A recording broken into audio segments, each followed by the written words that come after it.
Nag-test drive daw kayo nito dyan sa Tagaytay. Saan nyo ba dinala ito? Yeah, dinala namin siya sa Tagaytay Highlands.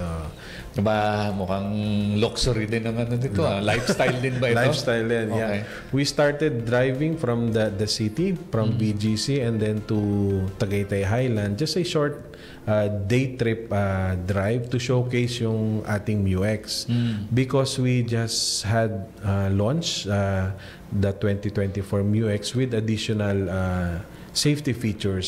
Actually, safety and convenient features. So, ang una doon is nilagyan na natin siya ng 360 around view monitor. Okay. Yes. So, on top of that, first in its class, nilagyan din namin siya ng DVR or digital video recorder. Diba? Normally, recorder? Okay. Yes. Ang mindset kasi ng mga Pilipino ngayon, pagkalabas nung kanilang SUV or even kotse, paglabas sa casa, they will buy yung mga dashcam. Ilalagay nila dun sa rear view mirror. Diba? Pero kami, since naka 360 na, 360 ABM na yung ating MUX, camera, which is may camera sa front, the side, left and right, and back, why not gamitin din yun as DVR? So, para kang naka-CCTV? Yes.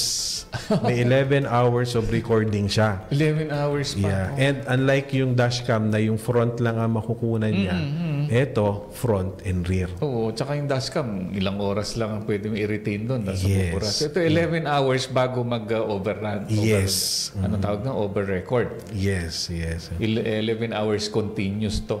So, may security na bali ito. Diba? First time ko narinig to, First time to.